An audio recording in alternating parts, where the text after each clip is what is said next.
नमस्कार, knocking-news.com में आपका स्वागत है। मैं हूं गिरिजेश वशिष्ठ। तुम इतना जो मुस्कुरा रहे हो वो क्या गम है जिसे छिपा रहे हो। ये हाल इस वक्त इस देश के कुछ खास नेताओं का है। जितनी खबरें आ रही हैं आसपास से, उन सब खबरों का एक ही मतलब है और वो एक ही तरफ संकेत दे रही हैं।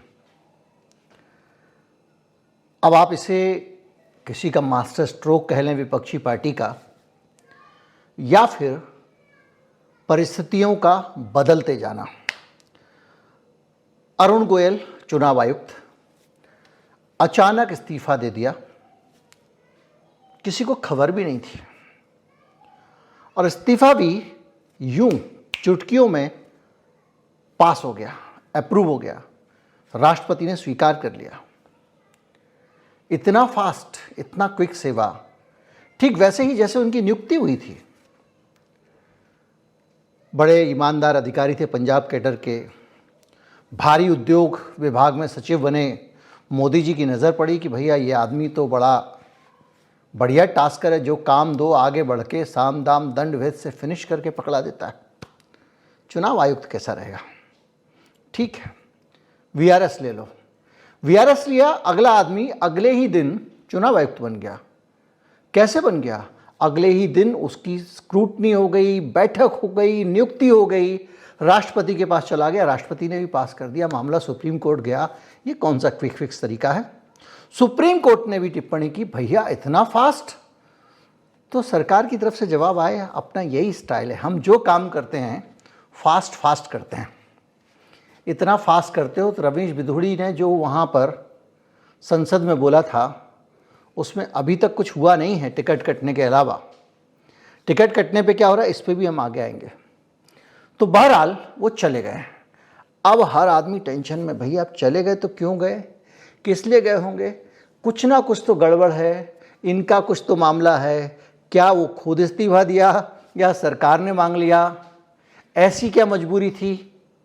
वो कौन से कारण थे? ये सवाल सब जगह चल रहा है। तो आज भैया अपन अपने विवेक के हिसाब से सब लोग अपना अनुमान लगा रहे हैं, हम भी एक अनुमान लगाने की कोशिश करते हैं। वैसे मोदी जी सरप्राइज़ देने में माहिर हैं, एक्सपर्ट हैं, और वो गर्व से कहते हैं कि मैं बहुत सरप्राइज़ देता हूँ।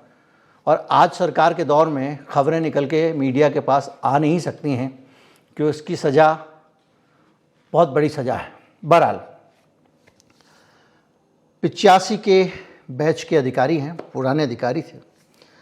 उनके जाने के पीछे आसपास की कुछ परिस्थितियां हैं जिसको आपको समझना पड़ेगा।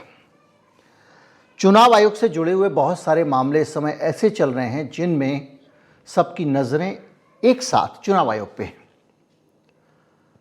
महाराष्ट्र का मामला लीजिए। महाराष्ट्र में जो उद्धव ठाकरे की पार्टी को शिवसेना घोषित ना करके जो दूसरा पागी तबका था उसको शिवसेना घोषित कर दिया और इनका नाम रख दिया शिवसेना ओबीडी।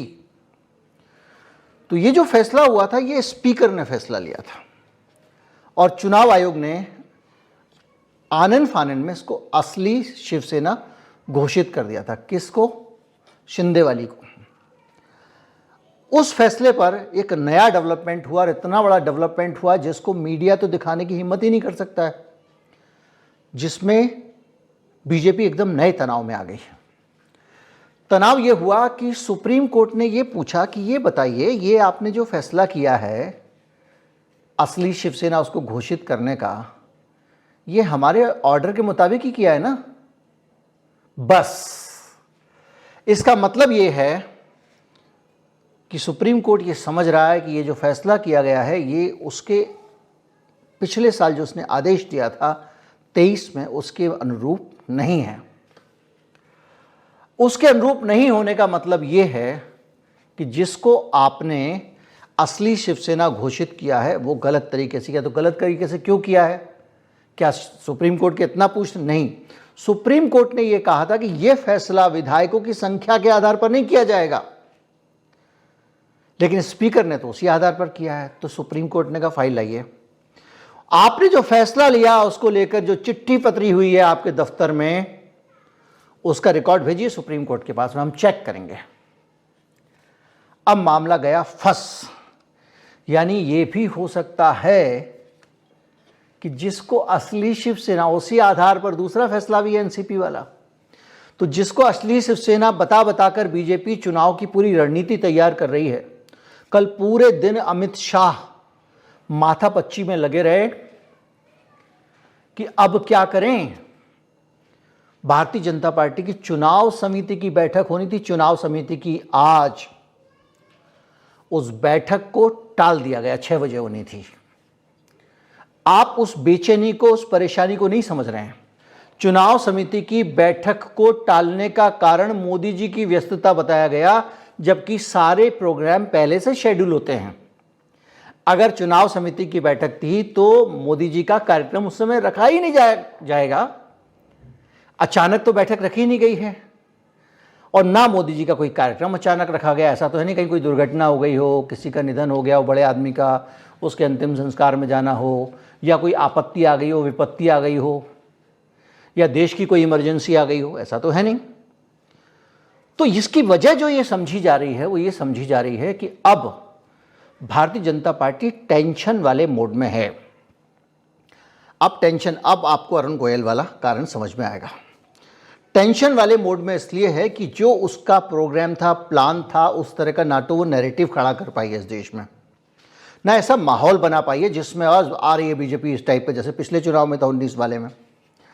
इसके इतर हो ये रहा है कि वो माहौल बनाने के लिए जो छुटपुट दल बदल करा रही है, जैसे कल मैंने आपको बताया था कि सुरेश पचौरी वाला खुद भी नगर निगम का चुनाव नहीं जीत पाया, कांग्रेस वालों ने सिर पे बिठाया हुआ था, उनको बुला लिया।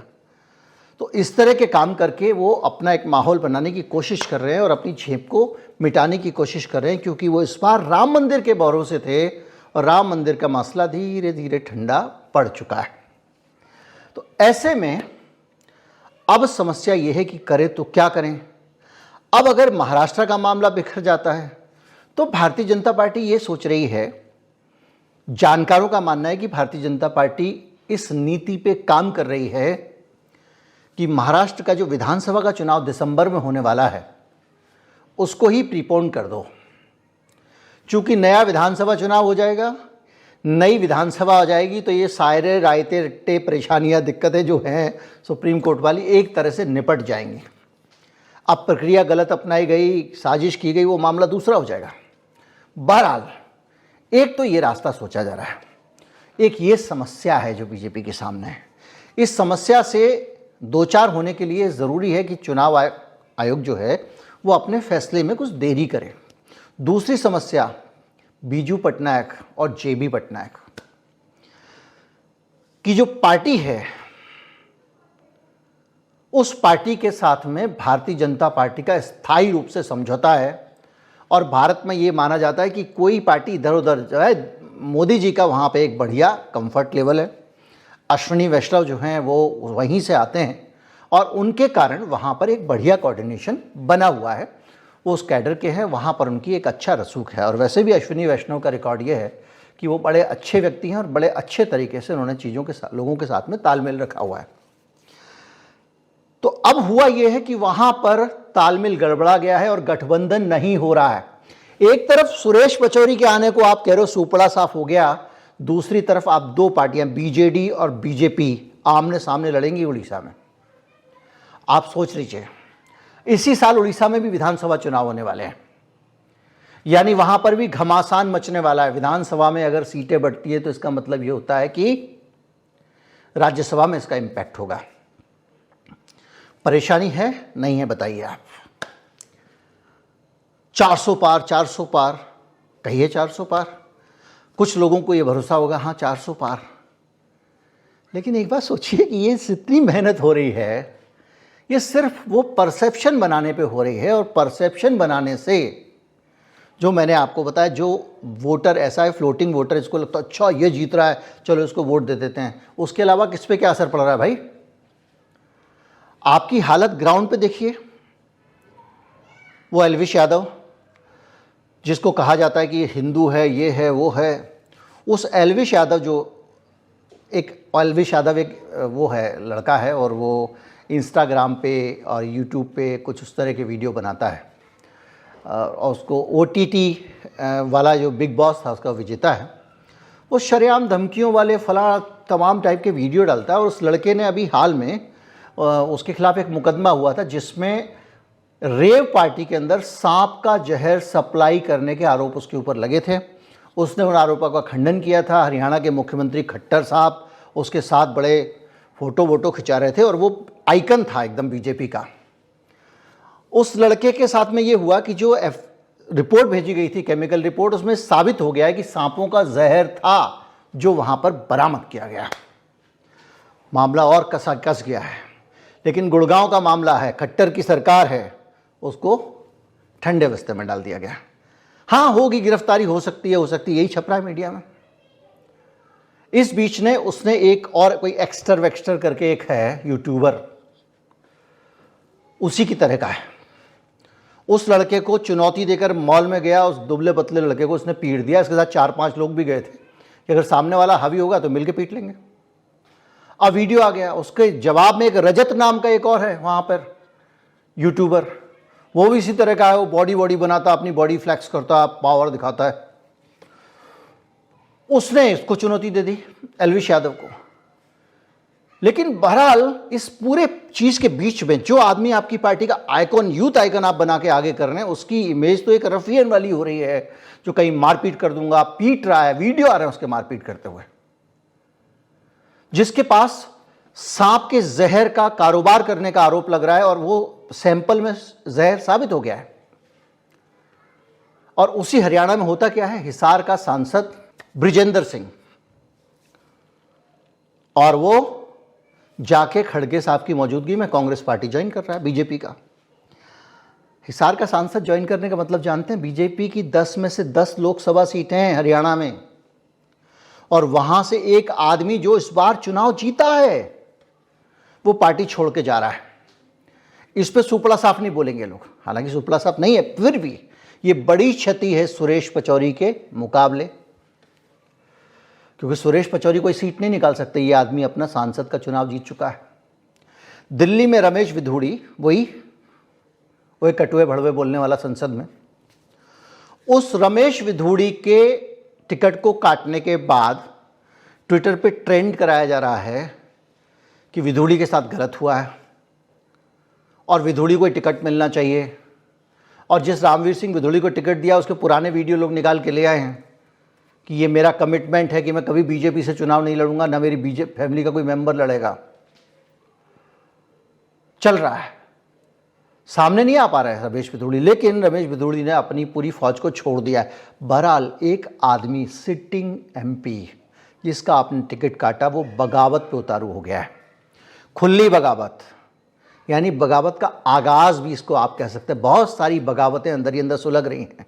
अनूप मिश्रा की बगावत मैंने पिछले दिनों आपको बताई थी। अटल बिहारी वाजपेयी के भांजे तैयार हैं, कांग्रेस से फोन आए तो मैं चुनाव लड़ लूं कांग्रेस की तरफ से, और पूरी उस इलाके में संभावना है और बातचीत चल रही है कि कांग्रेस के कैंडिडेट बनेंगे अनूप मिश्रा, छोड़कर किसको, बीजेपी को। सिंह जब छोड़ते हैं और कांग्रेस में जानते हैं तो आम आदमी पार्टी ताली बजाती है। आम आदमी पार्टी के जो प्रदेश अध्यक्ष हैं हरियाणा के, सुशील गुप्ता, जिनको राज्यसभा में अचानक से केजरीवाल ने घुसा दिया था, वो भी स्वागत कर रहे हैं। इन सब चीज़ों का मतलब आप समझ रहे हैं। मैंने आपको बताया कि 10 राज्य ऐसे हैं जिनमें बीजेपी की फुल सीटें हैं। बीजेपी को 10 राज्यों में अपनी स्थिति की रक्षा करना है, तब वो 250 पौने 300 सीटें ला पाएगी। ये 400 वाली बातें जो अलग है। उधर ये ईडी वाला जो मामला है, मैं पहले बता चुका हूँ, इलेक्शन के टाइम पे ये सब करना खतरनाक है। वो अपने काम में लगी हुई है, आज इसको ईडी भेज, उसको ईडी भेज, उसको ज्वाइन करा। लालू यादव के करीबी हैं सुभाष यादव, उनको गिरफ्तार कर लिया है एक रेत खनन मामले में। एक संदेश देने की कोशिश हो रही है। आपके कहने से आदमी सबको थोड़ी मान लेगा कि वो भ्रष्ट हैं। सबसे बड़ा संकट बिहार में ये हो गया है कि एनडीए में 2 लोग सांप और नेवला एक साथ रख लिए। कौन? रामविलास पासवान की जो राजनीतिक विरासत है बिहार में, उसको लेकर एक झगड़ा है। झगड़ा यह है कि उनका बेटा चिराग पासवान और उनके भाई दोनों ये कहते हैं कि हम सही विरासत रखते हैं। भारतीय जनता पार्टी ने पार्टी को तोड़वाया, चिराग पासवान को धोखा दिया, उनको दिल्ली का घर खाली करना पड़ा और उनके चचा को गले लगा लिया। अब भारतीय जनता पार्टी एनडीए में चिराग पासवान को भी लेके आ गई। जिस चिराग पासवान को मोदी जी का हनुमान कहते थे उसको पहले तो दगा दिया, अब उसको अपने साथ लेकर आ गए। तो इन चाचा भतीजों की पशुपति पारस, जिनको इन्होंने मंत्री भी बना दिया केंद्र में, उनकी लड़ाई हो रही है। दोनों सहयोगी हैं। इस बीच में लालू यादव ने कहा इधर आ जाओ, 7 सीटें दे देंगे तुमको, वहां 5 ही मिल रही हैं। चिराग को कहा। अब चिराग पासवान मतलब सीधे सीधे रामविलास पासवान का बेटा। इस तरह की सारी चीजें जब आसपास चल रही हैं,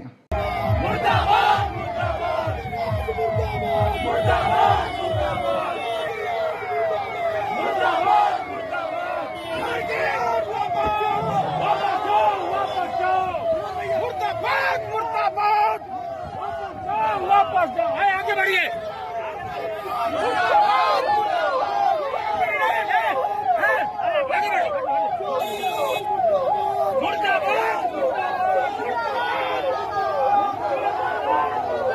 मुर्दाबाद मुर्दाबाद, वापस जाओ वापस जाओ।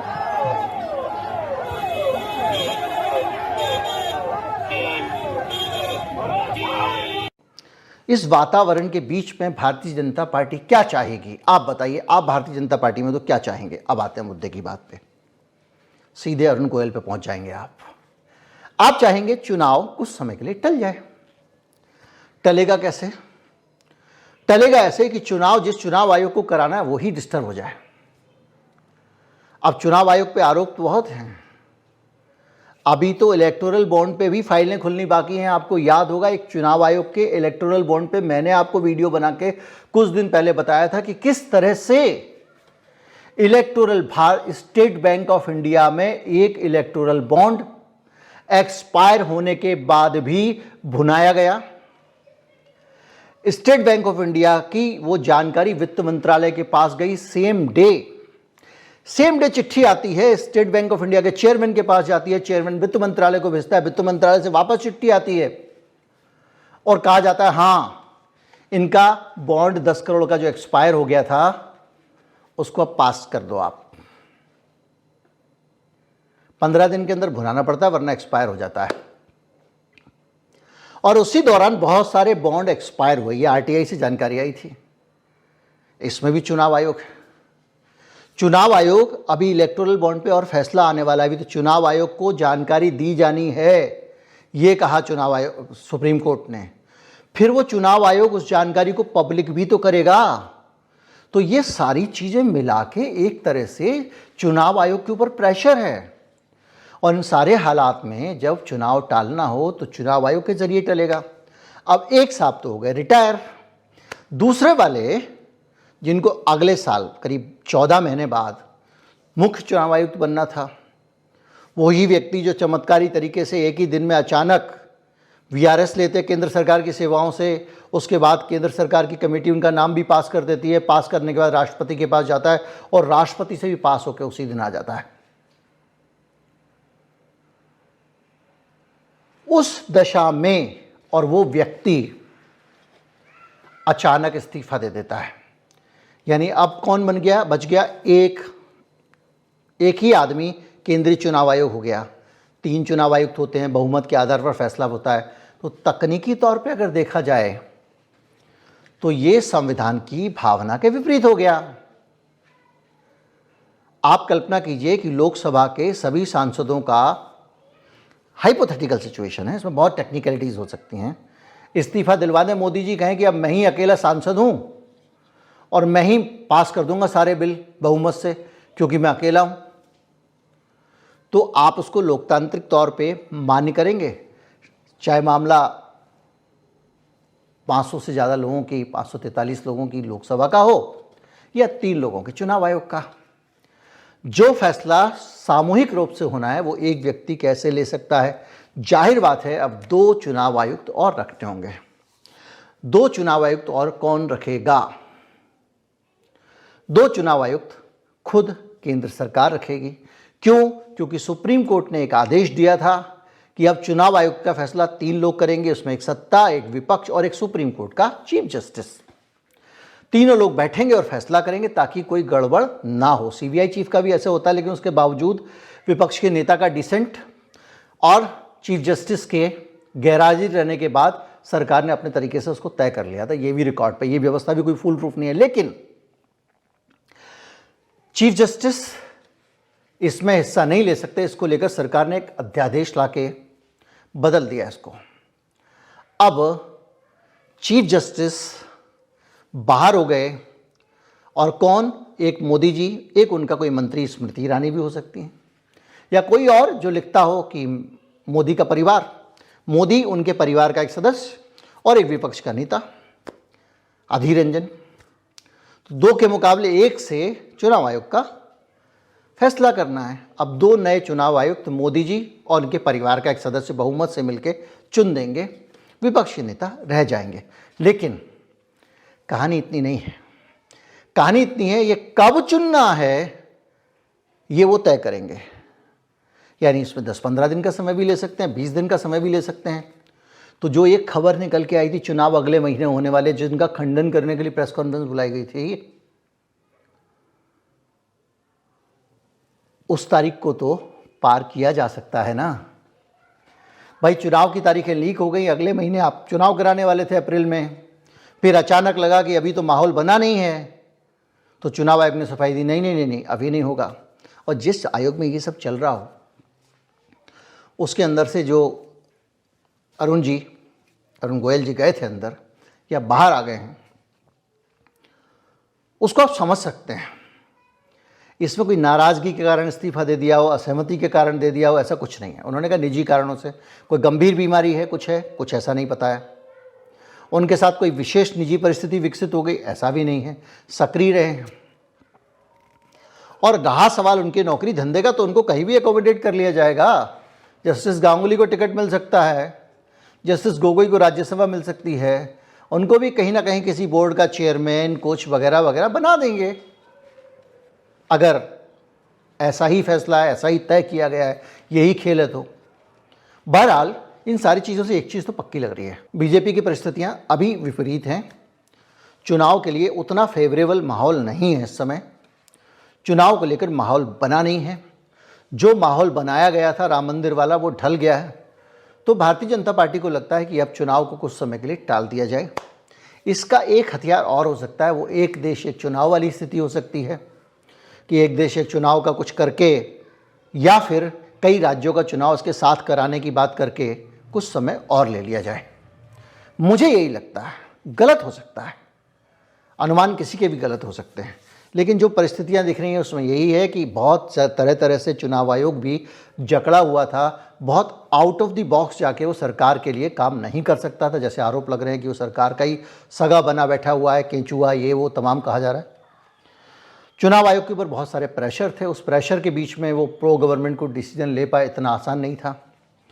पॉलिटिकल सिचुएशंस आप देख रहे हैं लगातार, एनडीए गठबंधन के अंदर आप देख रहे हैं। इसके अलावा जो मजबूत पिलर थे पार्टी के, वो कहीं ना कहीं गड़बड़ा रहे हैं, और अभी असंतोष में बैठे हुए लोग उस दिन का भी इंतज़ार कर रहे हैं जबकि ये ईडी का खौफ ख़त्म हो जाएगा। तो वहाँ से भी हमला हो सकता है लीडरशिप के ऊपर, अपनी ही पार्टी के अंदर से। तो इन सारी की सारी चीज़ों को अगर आप देखें तो ये जो कुछ हो रहा है, ये मुझे लग रहा है कि इससे चुनाव टलेगा, और इसका चुनाव टलने से इस देश के लोकतंत्र पे जाहिर बात है बहुत अलग तरह का असर होता है, क्योंकि किसी एक पार्टी के लिए तो देश बना नहीं हुआ है। जो भी है आप समझ गए होंगे। उम्मीद करता हूँ वीडियो आपको अच्छा लगा होगा। अच्छा लगा हो तो ज़्यादा से ज़्यादा लोगों तक पहुँचा, चैनल को सब्सक्राइब कर लें। नमस्कार, जय हिंद।